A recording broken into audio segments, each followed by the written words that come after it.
નમસ્કાર વિદ્યાર્થી મિત્રો, સ્વાગત છે આપ સૌનું યુટ્યુબ ચેનલમાં. હેપી દિવાળી બધાને. દિવાળી પછીના નવા સત્રમાં આપ સૌનું ખૂબ ખૂબ સ્વાગત છે. આપણે અત્યાર સુધી પ્રકરણ 4ની શરૂઆત કરી છે અને આગળ આપણે દ્વિઘાત સૂત્ર અને તેના વિશે અભ્યાસ કર્યો છે. હવે આપણે આની આગળ જોઈશું. તો વિદ્યાર્થી મિત્રો, હવે આપણે જોઈશું ઉદાહરણ નંબર 15. ઉદાહરણ નંબર 15 શું છે? તો એક મોટર બોટની શાંત પાણીમાં ઝડપ 18 કિલોમીટર પ્રતિ કલાક છે. આ ધ્યાન રાખજો, ઝડપ કેટલી છે? શાંત પાણીમાં 18 કિલોમીટર પ્રતિ કલાક. જો 24 કિલોમીટર અંતર પ્રવાહની સામી દિશામાં કાપવા માટે લાગતો સમય, એટલે જો આપણને શું શું આપી દીધું છે તો એ વસ્તુ પહેલા આપણે નોટ કરી લઈએ. આપણને બોટની ઝડપ કેટલી આપી છે અને શેમાં આપી છે તો એ ધ્યાન રાખવાનું છે આપણે. બોટની શાંત પાણીમાં ઝડપ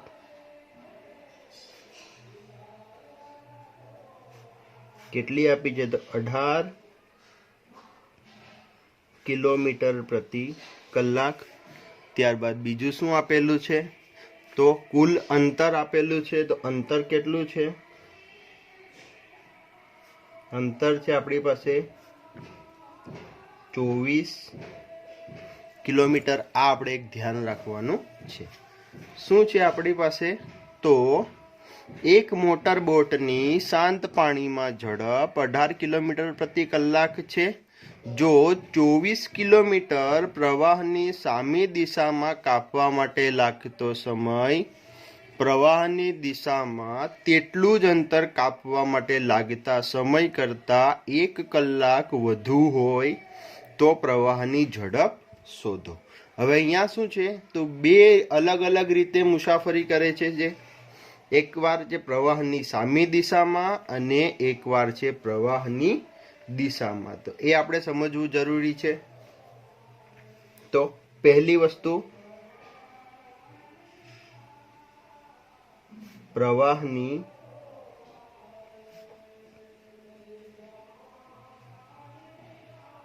દિશામાં અને બીજું છે પ્રવાહની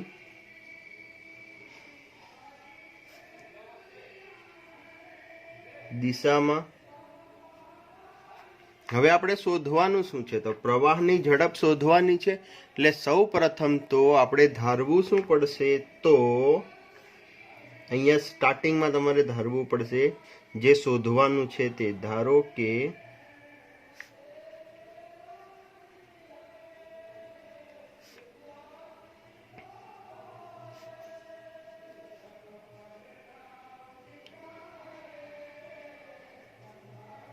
કિલોમીટર પ્રતિ કલાક આપણે ધારી લઈશું.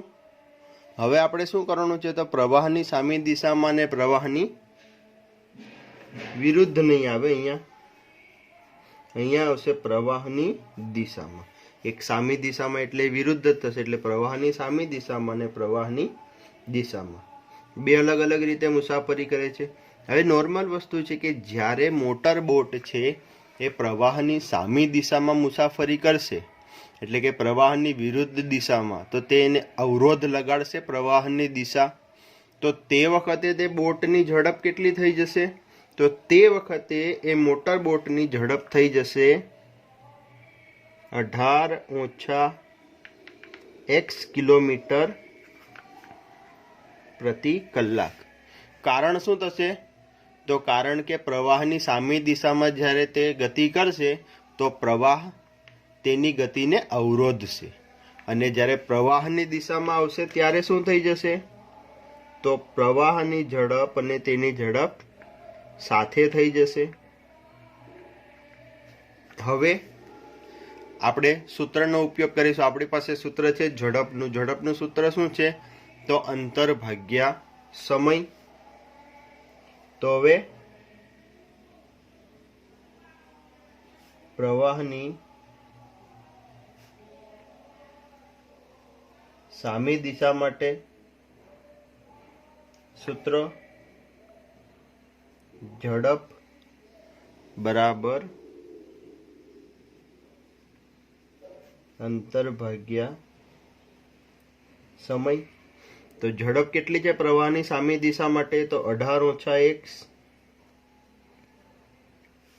અંતર કેટલું છે આપણી પાસે? તો 24 કિલોમીટર. અને સમય? તો સમય આપણી પાસે અત્યારે છે નહીં, તો આપણે સમય એમને એમ રાખીશું. જો સમયને સૂત્રનો કરતા બનાવી દઈએ તો સમય સામે જતો રહે, તો સમય બરાબર શું થઈ જાય?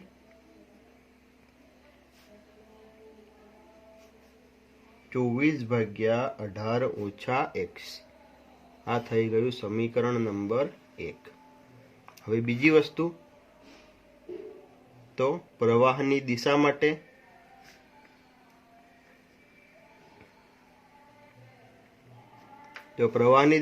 પણ ફરી આનું આ જ સૂત્ર લાગશે કે ઝડપ બરાબર અંતર ભાગ્યા સમય.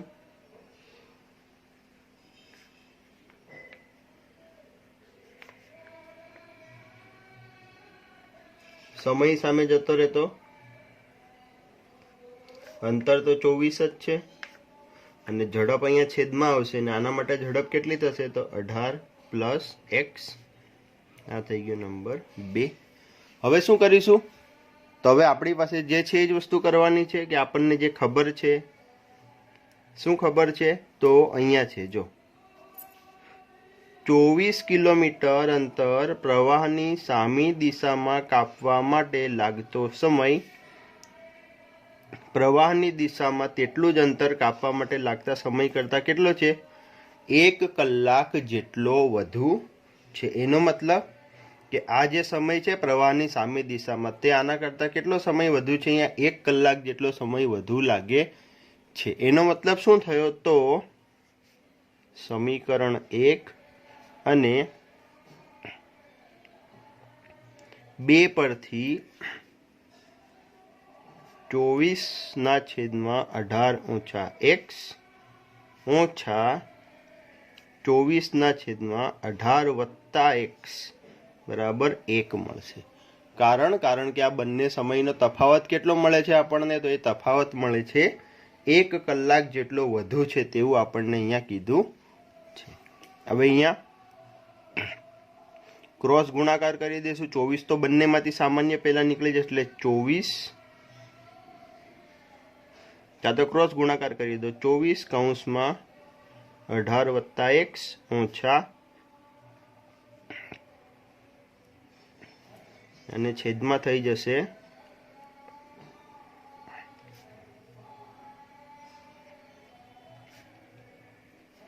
24 બંને બાજુ અંદર ગુણાઈ જશે, અને આ 18 - x અને 18 + x ક્યાં જતા રહેશે? અહીંયા સામે જતા રહેશે. આખું સાદુરૂપ થઈને સમીકરણ બનશે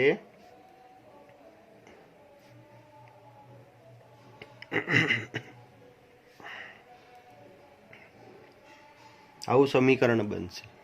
હવે આના માટે દ્વિઘાત સૂત્રનો ઉપયોગ કરી દઈશું.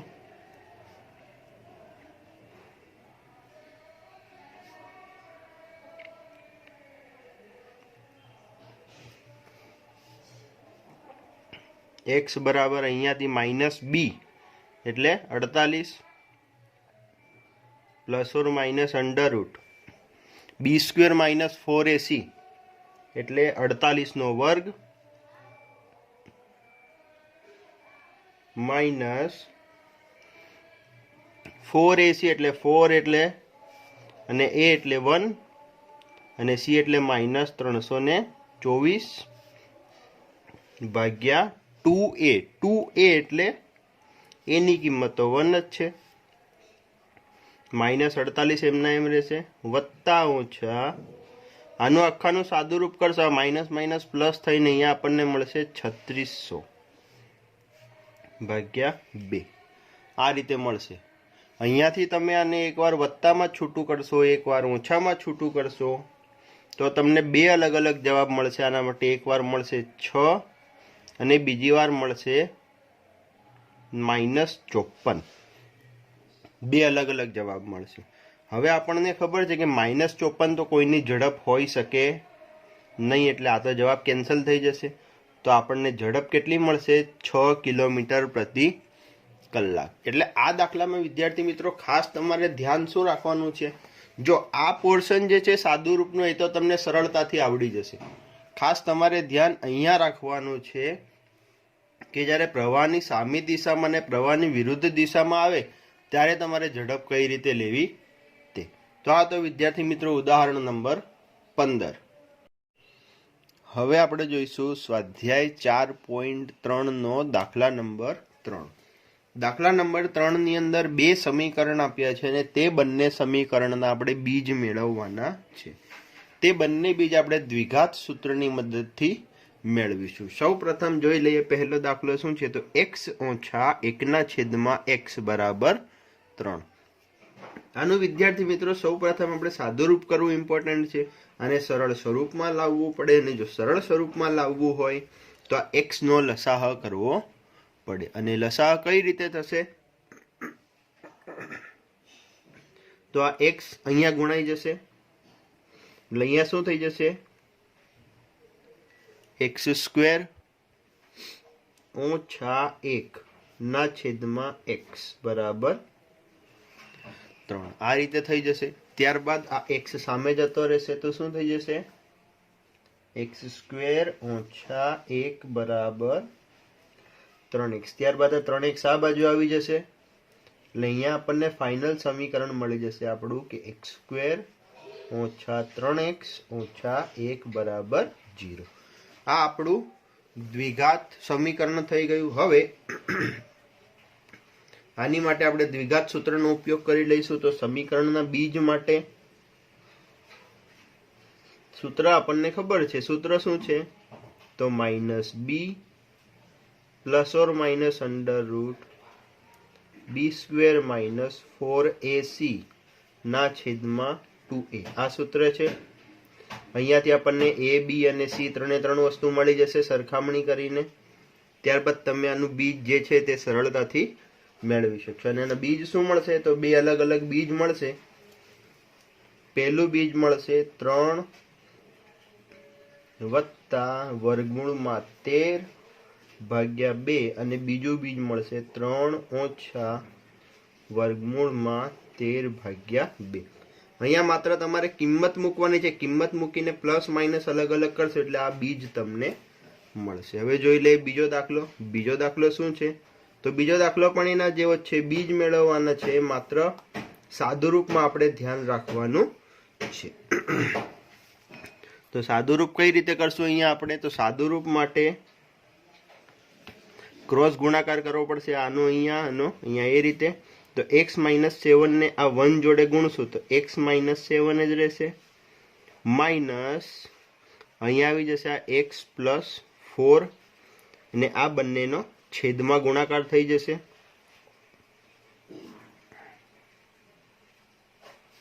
બરાબર 11/30.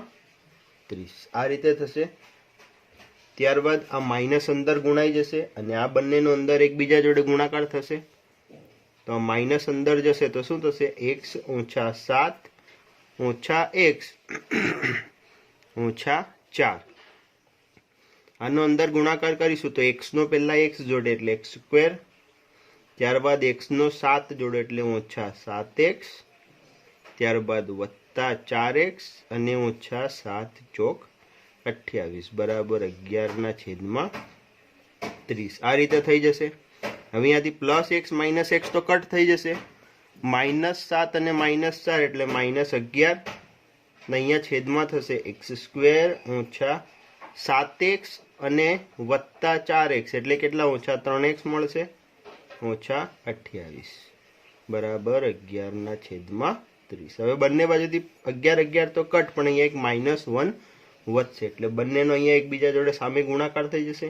તો 30 અને -1 એટલે -30 મળશે. જ્યારે સામે મળશે x² ઓછા 3x ઓછા 28. આ રીતે મળશે આપણને. હવે આગળ જઈને સાદુરૂપ કરશું તો શું થશે? અહીંયા આપણી પાસે -30 ને સામે લઈ જવા પડશે તો અહીંયા મળશે 0 બરાબર x² ઓછા 3x ઓછા 28 વત્તા 30 આવું મળશે। હવે આપણે કરશું તો શું થશે અહીંયાથી, તો 0 બરાબર x સ્ક્વેર ઓછા 3x વત્તા 2 આ આપણું સમીકરણ મળ્યું। જો એ સિમ્પલ છે, અહીંયા આ સમીકરણ માટે તમે સરળતાથી અવયવ કરી અને પણ આને બીજ મેળવી શકો છો। એટલે આવા સૂત્ર હોય તો તમારે અહીંયા દ્વિઘાત સૂત્ર વાપરવાની જરૂર નથી। બેના અવયવ પાડી દો કે બેના એવા ભાગ પાડી દો કે જેનો સરવાળો 3 થાય તો એ તમે સરળતાથી મેળવી શકો છો। અને અહીંયા તમને બીજ મળશે 1 અને 2 આ બે બીજ તમને આની અંદરથી મળશે। તો આ હતા વિદ્યાર્થી મિત્રો સ્વાધ્યાય 4.3 નો દાખલા નંબર 3 ની અંદર 1 અને 2 દાખલા। હવે જોઈશું વિદ્યાર્થી મિત્રો આપણે સ્વાધ્યાય 4.3 નો દાખલા નંબર 4। દાખલા નંબર 4 શું છે, તો રહેમાનની આજની એટલે કે આજથી 3 વર્ષ પહેલાની ઉંમરનો વ્યસ્ત અને હવેથી 5 વર્ષ પછીની ઉંમરના વ્યસ્તનો સરવાળો 1/3 છે। તો તેની અત્યારની ઉંમર શોધો। આપણે રહેમાનની અત્યારની ઉંમર શોધવાની છે એટલે ધારી લઈશું, ધારો કે રહેમાનની અત્યારની ઉંમર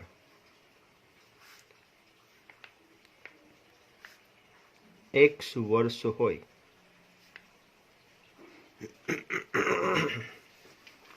તો તેની 3 વર્ષ પહેલાની ઉંમર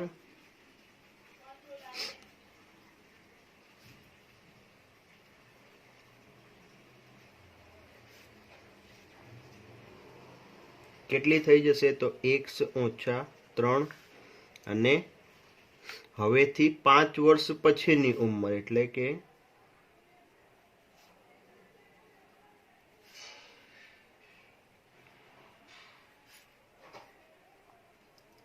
તે થઈ જશે x વત્તા 5।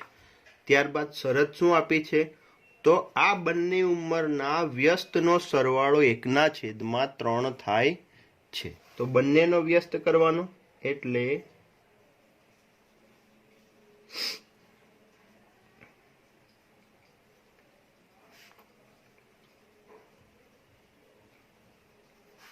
એકના છેદમાં 3 છે।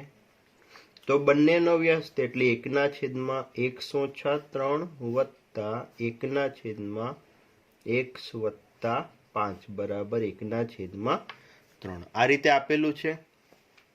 તો હવે શું કરી દઈશું, આપણે આનું સાદુરૂપ કરી દઈશું। ક્રોસ ગુણાકાર થશે બંનેનો એટલે અહીંયા થશે x વત્તા 5 અહીંયા આવી જશે વત્તા x ઓછા 3 અહીંયા જતા રહેશે ના છેદમાં x ઓછા 3 ગુણ્યા x વત્તા 5 બરાબર 1/3 આ રીતે થઈ જશે। ત્યારબાદ આગળ આ બંનેનો તો સરવાળો થઈ જશે x વત્તા x એટલે 2x અને 5 ઓછા 3 એટલે થઈ જશે વત્તા 2। હવે આ બંનેનો અંદર અંદર ગુણાકાર કરવો પડશે। તો ગુણાકાર થઈને આપણને શું મળશે, તો એ મળશે આપણને અહીંયાથી x સ્ક્વેર વત્તા 2x ઓછા 15 બરાબર 1/3। ત્યારબાદ ક્રોસ ગુણાકાર થઈ જશે, 3 અહીંયા ગુણશો એટલે 3 દુ 6x વત્તા 3 દુ 6 બરાબર સામે ગુણાઈ જશે x સ્ક્વેર વત્તા 2x ઓછા 15। ત્યારબાદ આનું આખું સાદુરૂપ આ 6x વત્તા 6 સામે જતા રહેશે તો અહીંયા શું થશે, આ x સ્ક્વેર વત્તા 2x ઓછા 15 ઓછા 6x ઓછા 6 બરાબર 0। સાદુરૂપ શું થશે, તો x સ્ક્વેર જો અહીંયા ઓછા 6x અને વત્તા 2x એટલે કેટલા મળશે, ઓછા 4x ત્યારબાદ ઓછા 15 અને ઓછા 6 એટલે કેટલા મળશે આપણને અહીંયા ઓછા 21 બરાબર 0। એટલે ફાઇનલ આપણને સમીકરણ મળશે x સ્ક્વેર ઓછા 4x ઓછા 21 બરાબર 0। હવે આના અવયવ પાડીશું તો આના અવયવ તો સિમ્પલ છે।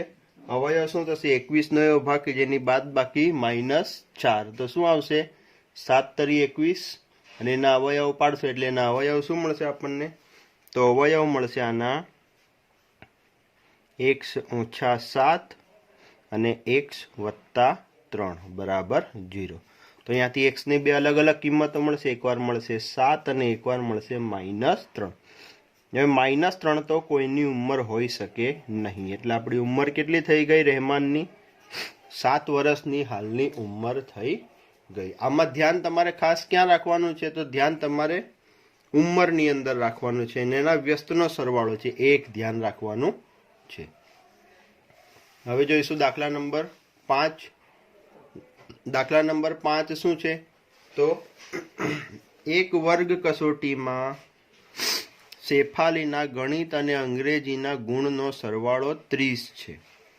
જો તેને ગણિતમાં 2 ગુણ વધુ હોય અને અંગ્રેજીમાં 3 ગુણ ઓછા મળ્યા હોય તો તેનો ગુણાકાર 210 થયો હતો. તો તેને આ બંને વિષયમાં કેટલા ગુણ મેળવ્યા તે આપણે શોધવાનું છે. કોઈ પણ એક વિષય આપણે ધારી લઈશું. તો ધારો કે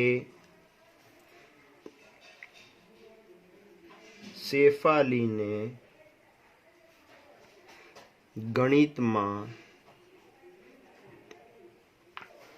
કેટલા ધારીશું આપણે? તો x ગુણ મળ્યા હોય.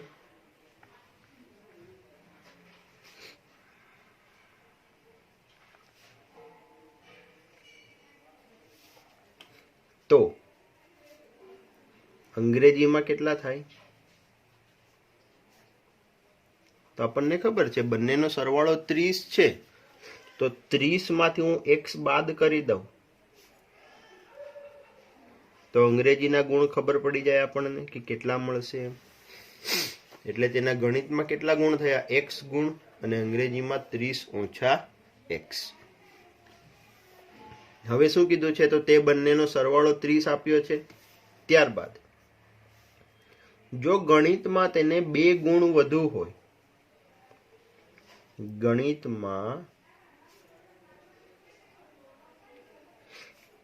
2 ગુણ વધુ મળ્યા હોત તો x તો છે જ, એટલે x + 2 થઈ જાય.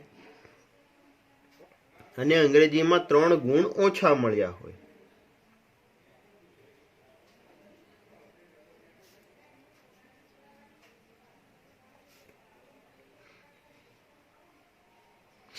તો 30 - x - 3 આવું થઈ જાય.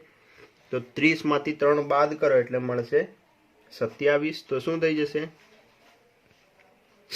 હવે શું કીધું છે? તો આ બંનેનો ગુણાકાર કેટલો થાય એવું કીધું છે? 210 થાય એવું કીધું છે. એટલે કે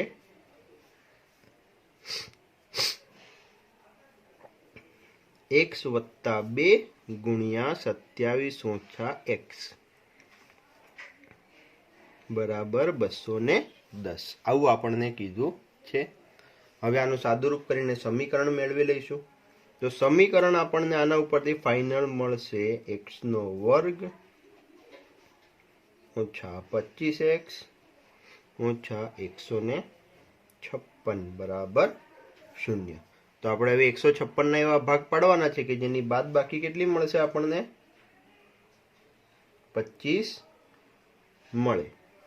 ને અહીંયા વત્તા આવશે, મિસ્ટેક છે. સમીકરણ તમને ફાઇનલ આવું મળશે: x² - 25x + 156 બરાબર 0. તો 156 ના એવા ભાગ કે જેનો સરવાળો 25 થાય. તો 13 ગુણ્યા 12 કરો તો 156 મળે અને તેમનો સરવાળો કરો તો તમને ફાઇનલી 25 મળી જાય. તો અહીંયાના અવયવ શું પડશે? તો અવયવ પડશે x - 12 ને x - 13 બરાબર 0. તો અહીંયાથી x બરાબર 12 પણ મળશે અને x બરાબર 13 પણ મળશે. તો હવે શું થયું? ગણિતમાં 12 ગુણ પણ હોઈ શકે અને 13 ગુણ પણ હોઈ શકે. તો આપણે આવું ધારી લઈએ કે જો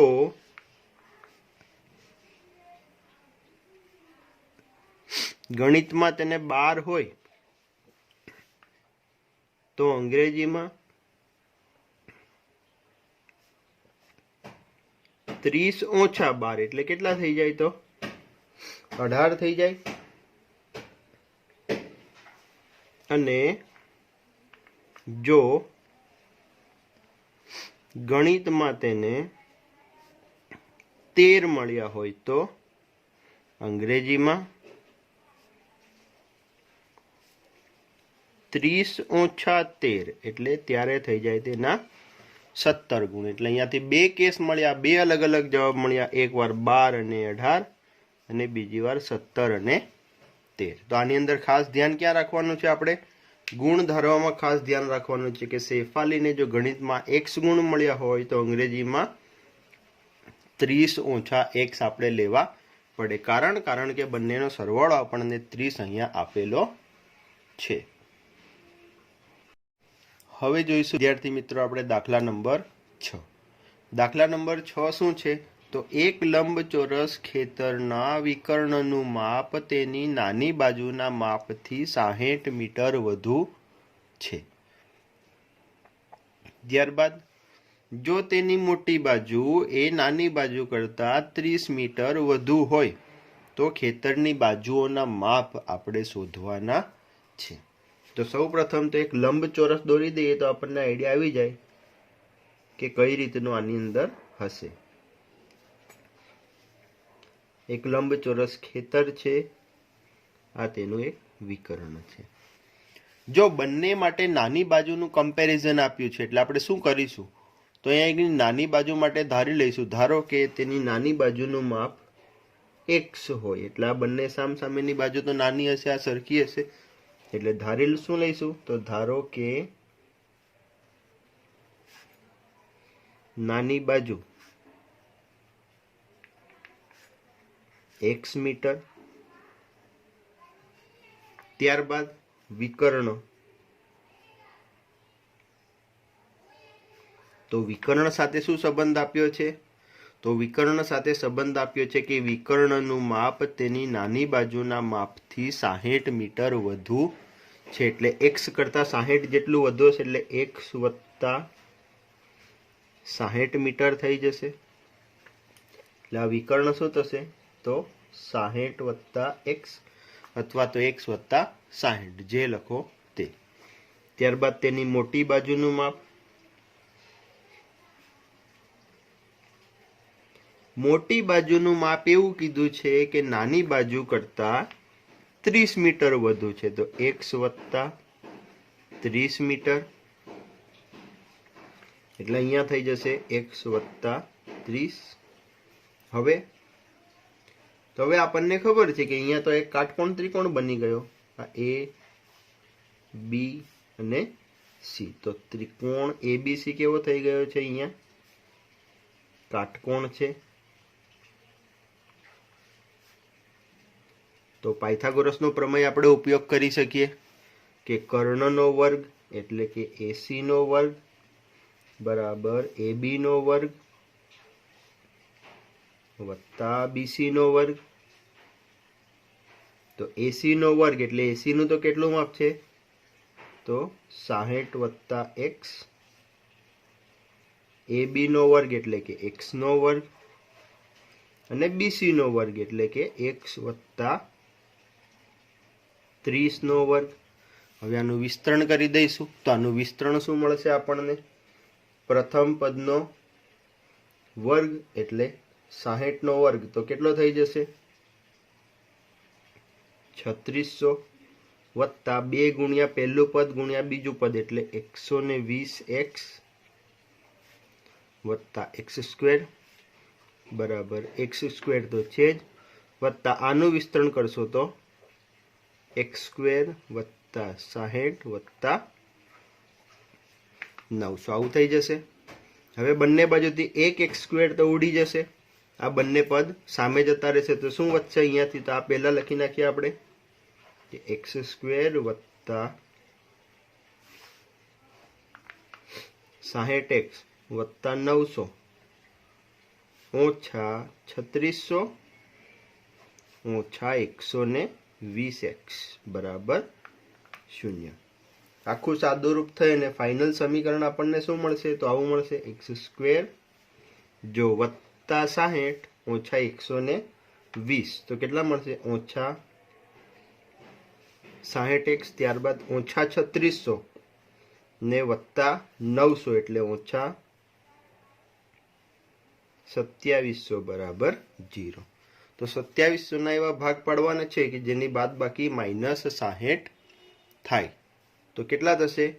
9 તરી 27 એટલે 90 ગુણ્યા 30 કરો તો 2700 થાય, અને 90 અને 30 એટલે 90 માંથી 30 બાદ કરો તો આપણને 60 પણ મળી જાય. તો આના અવયવ શું પડશે? x ઓછા 90 અને x વત્તા 30. તો અહીંયાથી x ની બે કિંમતો મળશે. કઈ કઈ? તો x બરાબર 90 પણ મળશે અને x બરાબર -30 પણ મળશે. પરંતુ માઇનસ તો લંબાઈ હોઈ શકે નહીં. તો આપણી લંબાઈ કેટલી થઈ ગઈ? x બરાબર 90 એટલે કે નાની બાજુનું માપ શું મળ્યું? તો x હતું એટલે 90 મીટર, અને મોટી બાજુનું માપ તો x વત્તા 30 એટલે કે 90 વત્તા 30 તો 120 મીટર. અહીંયા ધ્યાન રાખવાની બાબત શું હતી? તો આકૃતિ દોરશો તો તમને ધ્યાન આવશે. ત્યારબાદ કાટકોણ ત્રિકોણનો ઉપયોગ કરવાનો છે, પાયથાગોરસના પ્રમેયનો. ને શું ધારવું એ આપણે ધ્યાન રાખવાનું છે. ખાસ અહીંયા નાની બાજુ જ ધારવી પડે, કારણ કે બંને વિકર્ણ અને મોટી બાજુ માટે નાની બાજુનું તેની અંદર શું આપ્યું છે? તો બંનેમાં સરખામણી આપેલી છે. હવે જોઈ લઈશું આપણે દાખલા નંબર 7. તો દાખલા નંબર 7 શું છે? તો બે સંખ્યા ના વર્ગોનો તફાવત 180 આપેલો છે. નાની સંખ્યાનો વર્ગ એ મોટી સંખ્યા કરતા 8 ગણો છે. હવે આની અંદર આપણે ધારી શું લઈશું? તો પહેલા મોટી સંખ્યા બરાબર x ધારી લઈશું. ત્યારબાદ શું કીધું છે? તો નાની સંખ્યાનો વર્ગ એ મોટી સંખ્યા કરતા 8 ગણો છે, એટલે કેટલો થઈ જાય? 8x થઈ જાય. નાની સંખ્યાનો વર્ગ કેટલો થઈ જશે? 8x. ત્યારબાદ મોટી સંખ્યાનો વર્ગ કરીએ તો સિમ્પલ છે, મોટી સંખ્યા x ધારી છે તો તેનો વર્ગ થઈ જશે x નો વર્ગ, અને તે બંનેના વર્ગોનો તફાવત કેટલો આપ્યો છે? તો તે બંનેના વર્ગોનો તફાવત છે 180. વર્ગોનો તફાવત એટલે મોટી સંખ્યાનો x², નાની સંખ્યાનો 8x બરાબર 180. 180 ક્યાં આવી જશે? તો બરાબરની આ બાજુ, એટલે શું થઈ જશે? ઓછા 8x ઓછા 180 બરાબર 0. તો 180 ના એવા ભાગ પાડવાના છે કે જેની બાદ બાકી 8 થાય. તો શું મળશે? 18 ગુણ્યા 10 સિમ્પલ છે. 180 અને 18 માંથી 8 બાદ કરો, ત્યારે 18 માંથી 10 બાદ કરો તો 8 પણ મળી જાય. તો અવયવ શું પડશે? x ઓછા 18 અને x વત્તા 10 બરાબર 0. તો અહીંયાથી x બરાબર 18 પણ મળશે અને x બરાબર -10 પણ મળશે. હવે સિમ્પલ વસ્તુ છે કે અહીંયા જ્યારે આપણે 18 લઈએ અને -10 બંને વારાફરતી લઈએ તો આપણને ખબર છે કે અહીંયા તો આપણી પાસે વર્ગ કરવાનો છે, તો -10 તો શક્ય હોય નહીં. એટલે આપણી મોટી સંખ્યા કેટલી મળી ગઈ? 18.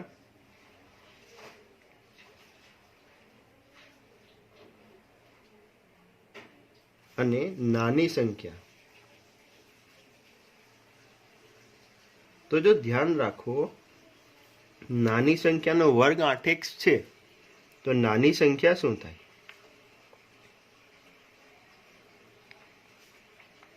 વર્ગમૂળમાં 8x થઈ જાય, કારણ કે આ તો શું છે? નાની સંખ્યાનો વર્ગ છે 8x, તો એનું વર્ગમૂળ કાઢવું પડે. તો વર્ગમૂળમાં 8x તો કેટલા થશે? અહીંયા વર્ગમૂળમાં 8 ગુણ્યા 18 તો કેટલા મળશે? અહીંયા 8 ગુણ્યા 18 કરશો તો વર્ગમૂળમાં 144 તો કેટલા મળશે? Plus or minus 12. એટલે મોટી સંખ્યા કેટલી મળી? 18 અને નાની સંખ્યા મળી પ્લસ ઓર માઇનસ 12. તો આ પણ દાખલો સિમ્પલ છે. તો આજના વિડીયોમાં કેટલા દાખલા જોયા વિદ્યાર્થી મિત્રો? ધ્યાન રાખજો ખાસ. તો આજના વિડીયોમાં આપણે ઉદાહરણ નંબર 15 અને સ્વાધ્યાય 4.3 નો ત્રીજો, ચોથો, પાંચમો, છઠ્ઠો અને સાતમો દાખલો આપણે જોયો છે. તો વિદ્યાર્થી મિત્રો, આશા રાખું છું કે તમને સૌને આજના વિડીયોમાં સરળતાથી સમજણ પડી હશે. જય હિન્દ.